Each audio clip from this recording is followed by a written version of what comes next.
함께 보실 하나님 말씀은 구약 성경 열왕기상 7장입니다. 3월 7일 열왕기상 7장을 낸 날인데 7장은 51절까지 길게 되어 있어서 다 읽기는 시간이 제한이 되고 1절부터 12절까지 말씀을 읽은 후에 설교를 통해서 전체 내용을 살펴보도록 하겠습니다. 7장 1절부터 12절까지 말씀 구약성경 521면 전후를 보시면 되겠습니다. 1절부터 함께 봉독합니다. 솔로몬이 자기의 왕궁을 13년 동안 건축하여 그 전부를 준공하니라. 그가 레바논 나무로 왕궁을 지었으니 길이가 100규빗이요 너비가 50규빗이요 높이가 30규빗이라. 백향목 기둥이 4줄이요 기둥 위에 백향목 들보가 있으며 기둥 위에 있는 들보 45개를 백향목으로 덮었는데 들보는 한 줄에 15이요 또 창틀이 3줄 있는데 창과 창이 3층으로 서로 마주대하였고 모든 문과 문설주를 다 큰 나무로 네모지게 만들었는데 창과 창이 3층으로 서로 마주대하였으며 또 기둥을 세워 주랑을 지었으니 길이가 50규빗이요 너비가 30규빗이며 또 기둥 앞에 한 주랑이 있고 또 그 앞에 기둥과 섬돌이 있으며 또 심판하기 위하여 보좌의 주랑 곧 재판하는 주랑을 짓고 온 마루를 백향목으로 덮었고 솔로몬이 거처할 왕궁은 그 주랑 뒤 다른 뜰에 있으니 그 양식이 동일하며 솔로몬이 또 그가 장가든 바로의 딸을 위하여 집을 지었는데 이 주랑과 같더라. 이 집들은 안팎을 모두 귀하고 다듬은 돌로 지었으니 크기대로 톱으로 켠 것이라. 그 초석에서 처마까지와 외면에서 큰 뜰에 이르기까지 다 그러하니 그 초석은 귀하고 큰 돌, 곧 10규빗 되는 돌과 8규빗 되는 돌이라. 그 위에는 크기대로 다듬은 귀한 돌들도 있고 백향목도 있으며 또 큰 뜰 주위에는 다듬은 돌 3켜와 백향목 두꺼운 판자 1켜를 놓았으니 마치 여호와의 성전 안뜰과 주랑에 놓은 것 같더라. 아멘. 네, 감사합니다. 오늘 함께 살펴볼 하나님 말씀은 열왕기상 7장입니다. 우리가 어제 살펴보았던 열왕기상 6장에서는 출애굽한 지 480년, 즉 솔로몬이 즉위한 지 4년에 성전 건축을 시작하여서 약 7년 6개월 동안의 성전 건축 공사를 완료하였다라는 내용을 살펴볼 수 있었습니다.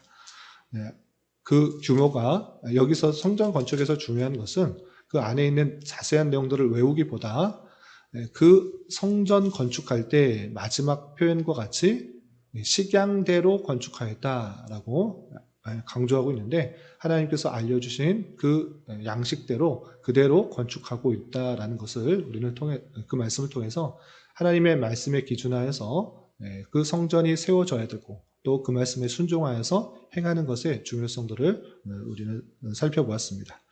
뿐만 아니라 성전을 건축하는 그 가운데 있어서도 하나님께서는 솔로몬에게 말씀하셨을 때 성전을 너희가 건축하였으니 내가 너희의 그 왕위를 계속해서 이어주겠다라고 약속하신 것이 아니라 다윗에게 약속한 것과 같이 너가 그 율법을 그대로 지켜 행할 때 왕위를 이어주겠다라고 말씀하신 것을 통하여서 성전 건축하는 것 물론 중요한 일이고 필요한 일이겠지만 그것에 합당한 삶, 하나님의 말씀에 순종하는 삶, 그것의 중요성들을 우리 지난 시간에 살펴볼 수 있었습니다.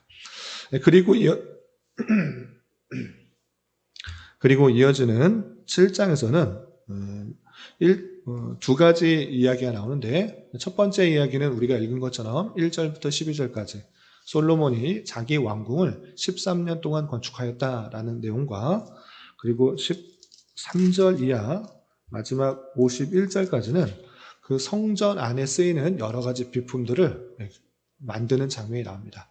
내용이 길어서 일일이 다 살펴보기는 죄송합니다. 일일이 다 살펴보기는 시간이 제한이 되고 여러분들 갖고 계시는 말씀기 책자에 잘 요약되어 있으니까 요약된 내용을 보고 설명드리도록 하겠습니다. 그래서 1절부터 12절까지는 솔로몬은 왕궁을 건축하는 내용이 나오는데 그 기간이 13년이다라고 표현되고 있습니다. 여기서 오해하지 말아야 될 것이 있는데 성전 건축은 7년 6개월, 왕궁, 솔로몬이 사는 왕궁을 건축하는 것은 13년이 걸렸다라고 할 때 자기가 살 곳은 훨씬 더 많은 기간 동안에 지었다. 그래서 솔로몬은 자신이 살 곳을 더 관심 있게 생각한다. 이렇게 오해할 수 있는데 그렇게 단순히 기간만을 가지고 오해하기는 좀 제한이 되는 것입니다. 물론 시간이 오래 걸렸지만 그 규모를 보면 더 많은 시간이 걸릴 수밖에 없다는 것을 우리는 좀 이해하게 됩니다. 왜 그런가? 2절 보시면 왕궁을 지었을 때 그 규모가 이렇게 표현되고 있는 것입니다. 보시면 2절 그가 레바논 나무로 왕궁을 지었으니 길이가 100규빗이요 너비가 50규빗이요 높이가 30규빗이라 라고 하면서 그 규모가 성전은 60, 그 다음에 20, 30 이렇게 되어 있는데 솔로몬의 왕궁은 100, 50, 30 이렇게 되어 있는 것을 보게 됩니다. 높이는 같지만 길이와 너비가 2배가량, 약 2배가량 차이가 나는 것입니다. 2배 좀 안 되게 차이가 나는 것입니다. 그래서 단순히 기간만을 가지고 솔로몬은 자기 궁을 더 관심 있게 지었다 이렇게 표현할 수가 없는 것입니다. 왜 그러한가? 당연히 자기 궁을 먼저 생각했다고 하면 성전을 짓기 전에 자신의 왕궁을 먼저 지었어야 될 것입니다. 그러나 솔로몬은 성전을 건축하고 나서 자기의 왕궁을 짓고 있는 그 모습을 보게 되는 것입니다. 그래서 단순히 기간만을 가지고 솔로몬은 자기의 왕궁에 더 관심이 있다 이런 식으로 표현하는 것은 조금 제한이 되는 것입니다. 성전을 짓는 순서, 성전과 왕궁을 짓는 순서와 그리고 기록한 분량을 볼 때 훨씬 더 많은 분량을 성전에 더 집중하고 있기 때문에 솔로몬은 그 우선순위를 성전에 두고 있다. 우리는 이렇게 생각해야 될 것입니다. 그리고 솔로몬의 왕궁의 그 내용들을 좀 보시면 그리고 기둥이 4줄로 되어 있고 기둥 위에 45들보로 되어 있는데 이것은 백향목으로 만들었다라는 표현이 있고요. 또 각각의 기둥에 주랑이 있는데 길이와 너비가 50규빗과 30규빗으로 됐다라고 되어 있습니다. 그리고 자신이 재판해야 될 그런 곳이 있는데 그것을 주랑으로 만들었는데 온 마루를 백향목으로 만들었다라고 표현하고 있는 것을 보게 됩니다.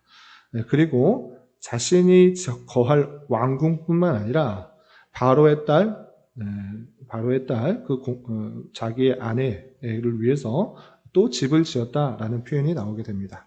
이렇게 13년 동안 자신이 거할 처소와 재판할 곳 그리고 자신의 아내가 거할 곳을 다 만들었다라는 그 내용들이 자세하게 나오는데 건축의 식양들은 아침 시간에 내용들을 자세하게 살펴보면 제한이 되니까 여기까지 살펴보도록 하겠습니다.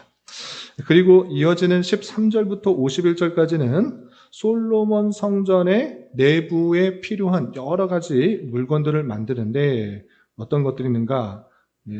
바다와 12소, 물두멍, 그 다음에 금단, 진설병의 금상, 정금 등대, 금꽃 등장, 부집게 등등등 여러 가지 것들을 만드는 것을 살펴볼 수 있습니다.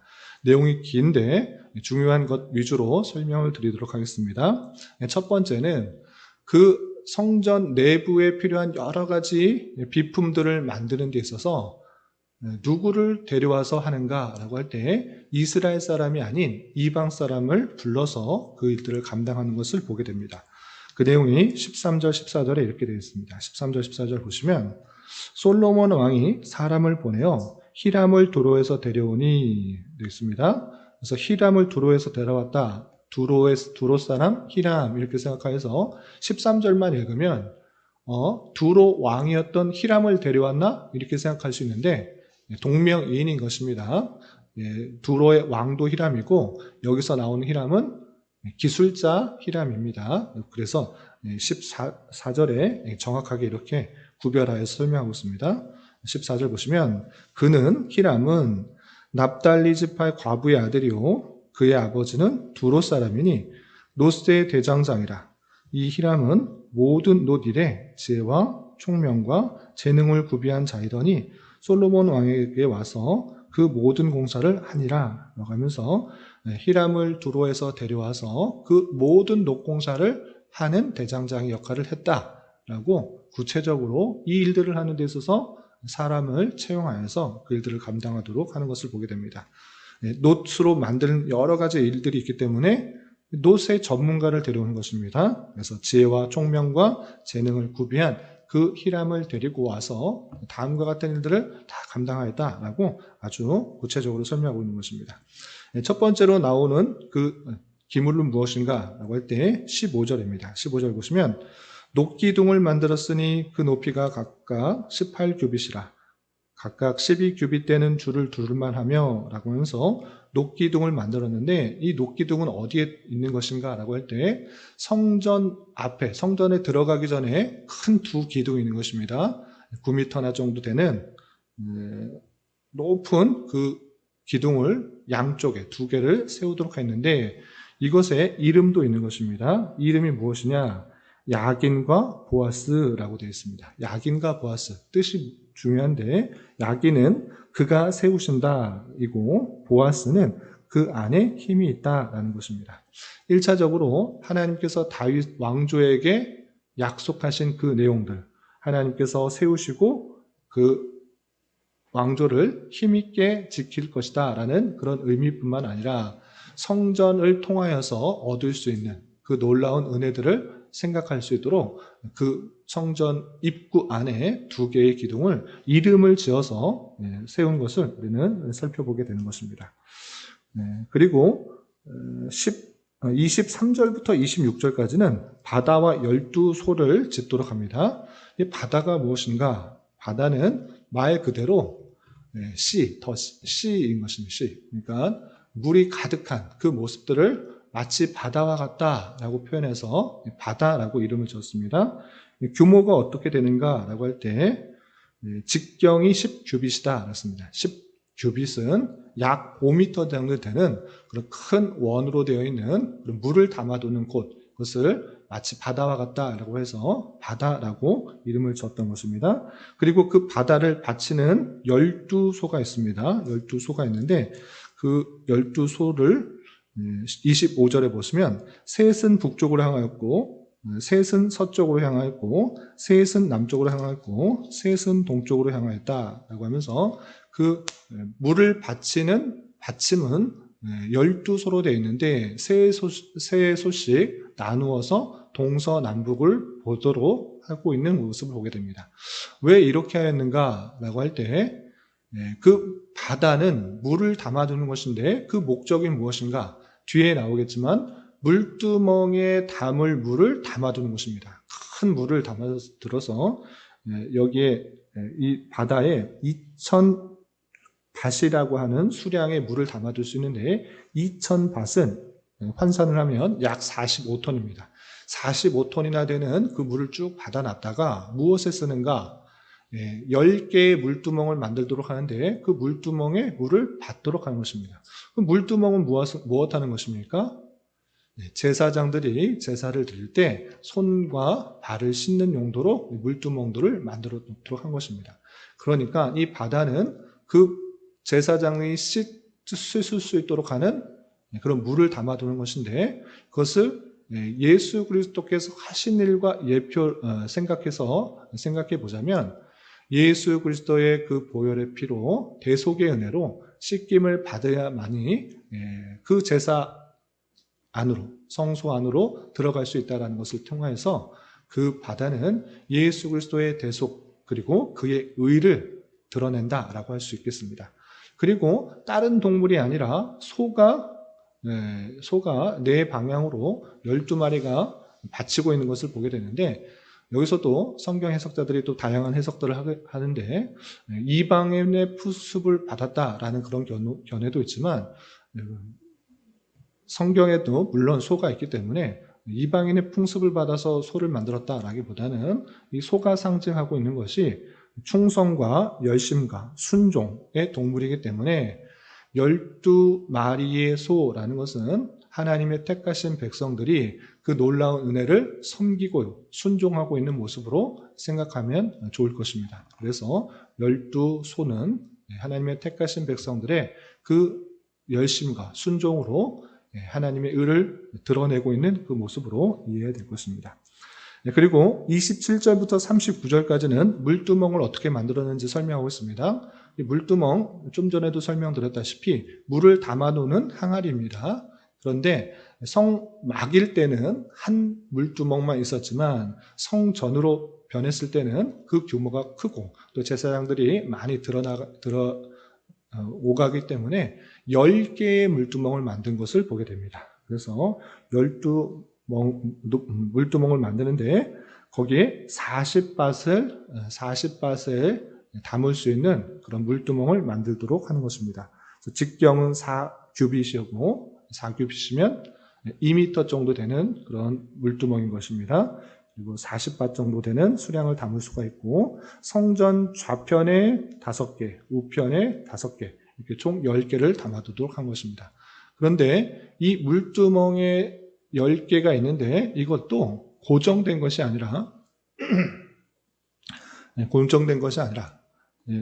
이것을 받쳐서 옮길 수 있도록 한 것입니다.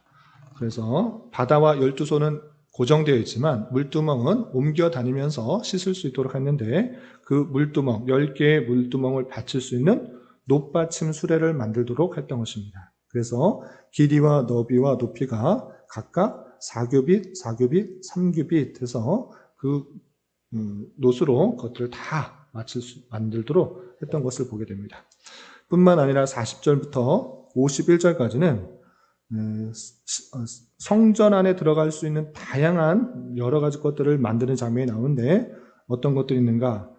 금단, 진설병의 금상, 그리고 정금 등대, 금꽃, 등잔, 불집게, 정금 대접, 불집게, 주발과 숟가락과 불 옮기는 그릇, 금 돌적이 등 성전 안에 들어가는 여러 가지 비품들을 다 만드는 그 모습을 보게 됩니다. 이 내용들이 51절까지 길게 되어 있는데 각각이 무엇을 만들었다라기보다는 이 말씀을 통해서 생각해야 되는 것은 무엇인가라고 할 때 성전의 외벽과 내부의 내용들을 식양대로 잘 건축하는 것 아주 중요합니다. 그런데 그 건축하고 나서 끝이 아닙니다. 그 성전을 다 건축하고 나서 거기에 쓰이는 여러 가지 비품이 없으면 제사와 그 여러 가지 일들을 할 수가 없는 것입니다. 그래서 꼼꼼히 그 모든 것들을 잘 수행할 수 있도록 하나하나 만드는 일들을 솔로몬이 잘 감당하였고 그 일들을 하는 데 있어서 누가 이 일들을 책임지고 했는가? 그것은 아까도 말씀드렸다시피 두로에서 데려온 히람이다라고 할 수 있는 것입니다. 그래서 히람을 통하여서 성전의 비품들을 다 잘 만들었고 그러므로 말미암아 성전에서 해야 될 여러 가지 일들을 잘 감당할 수 있도록 하는 그 모습을 살펴보게 되는 것입니다.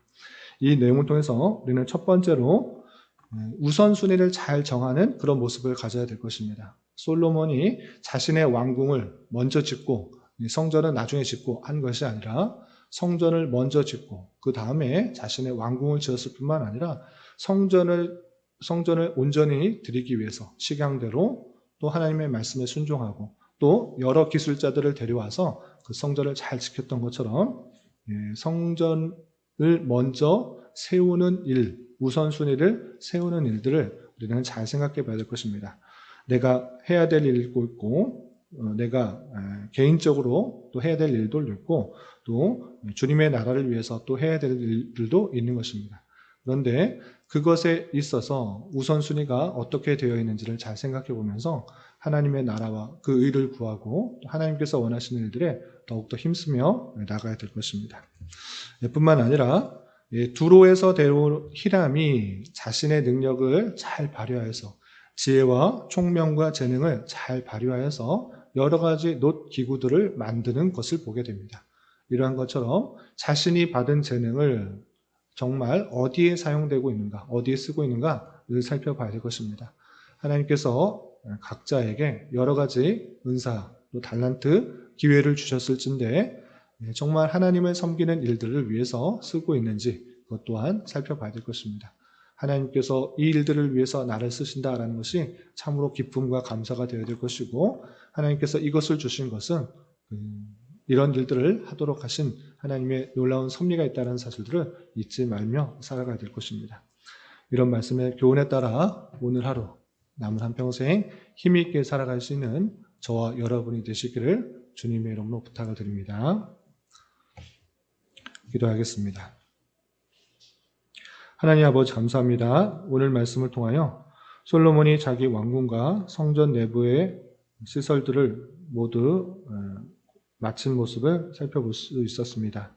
이런 말씀을 대하는 자로서 성전을 건축하는 것뿐만 아니라 성전 안에서 행해야 할 일들의 의미를 생각하며 주님께서 우리에게 베푸실 놀라운 은혜를 잘 생각하게 하여 주시고, 또한 삶의 우선순위를 잘 정하여 하나님의 이름을 높이는 것에 더욱더 힘쓰는 자 되게 하여 주시옵소서. 주님, 3월은 시작이라는 주제로 한 달을 보내고 있습니다. 따뜻한 봄 기운과 함께 우리의 움츠러들었던 신앙들을 깨워 더욱더 성장하기 위해서 시작하는 한 달 될 수 있도록 인도하여 주시옵소서. 주님, 교회 내 육체의 질병과 연약함으로 병원의 치료를 받는 여러 성도들과 그의 가족들이 있사오니 주님 붙들어 주셔서 건강하게 잘 회복될 수 있도록 은혜를 더하여 주옵시며, 가족의 전도와 신앙을 위해 직장과 사업장의 문제로 주님께 간절히 기도하는 여러 지체들이 있사오니 주님께서 그 모든 상황과 여건, 마음과 생각을 주장하여 주셔서 우리의 기대와 소망보다 훨씬 더 풍성한 것들로 채워주신 하나님을 깊이 경험할 수 있는 기회 되도록 인도하여 주시옵소서. 오늘 저녁에 있는 금요 기도의 시간에도 주님 함께하여 줄 믿으며 이 시간 각자 간절하게 간구하는 기도 제목 주님께서 들으시고 가장 선한 것들로 응답하여 주시옵소서. 예수님의 이름으로 기도 올리옵나이다. 아멘.